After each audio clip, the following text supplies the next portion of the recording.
Internship শেষ, ভাইবার report জমা দিয়েছি, ভাইবাটা হবে ঠিক এর আগের দিন আমি জানতে পারলাম যে আমার ভাইবাটা নেওয়া হবে না, কারণ আক্রোশবশত ইউনিভার্সিটি কর্তৃপক্ষ আমার ছাত্রত্ব অস্থায়ীভাবে বাতিল করেছে, এরপরে স্থায়ীভাবে বাতিল করে। রিজন কি? অ্যালিগেশন হচ্ছে আমার involvement with recruitment, this is that allegation. তো একটা অ্যালিগেশন যেখানে তারা বলছে যে শৃঙ্খলা ভঙ্গের দায়ে আমাকে তারা বহিষ্কার করছে, দ্যাট ইজ আ প্রুফ ডিট, that is a proof, and তারা আমাকে কোনো সুযোগই দেয়নি। সো এই যে একটা বিষয়, আমার ছাত্রত্বটা তারা বাতিল করলো এবং আমাকে তারা পানিশ করলো।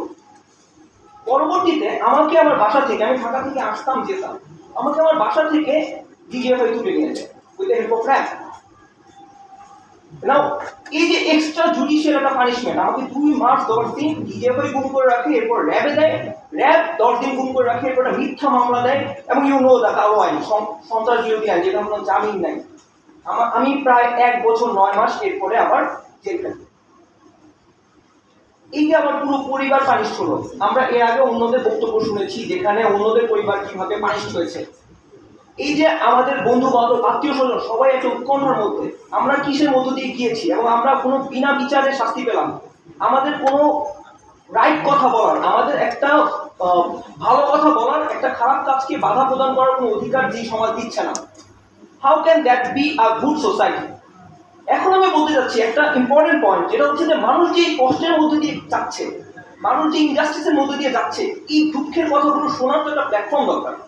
একটা সোসাইটিতে মানুষের কষ্টগুলো শোনার একটা প্ল্যাটফর্ম দরকার না? আমরা দাঁড়ে দাঁড়ে ঘুরছি আসিফ নজরুল স্যারের একটা appointment, because he need to listen to us. এইটাও আমাদের একটা achievement. He is not giving us an appointment. তার পিএস আমাদেরকে একটা অ্যাপয়েন্টমেন্ট দিল না, আমরা সচিবালয়ে ঘুরতেছি, আমরা ইউনিভার্সিটিতে ঘুরতেছি। So where is the platform you have set to listen to the people's cries? That should have been set.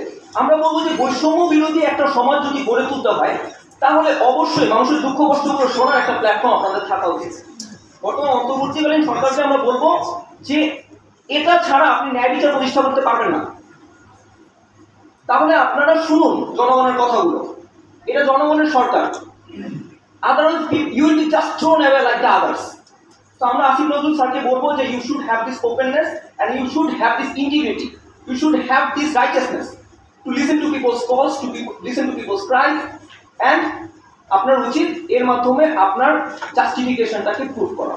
আপনি যে আসলেই বৈষম্য বিরোধী ছাত্র আন্দোলনের আপনি যে রিপ্রেজেন্টেটিভ, আপনি যে প্রতিনিধিত্ব করছেন আমাদের বৈষম্য বিরোধী আন্দোলনকে, এটা আপনি প্রুভ করুন। Thank you. ধন্যবাদ সাজিদ বিন আলম, মোস্তাউদ্দিন এবং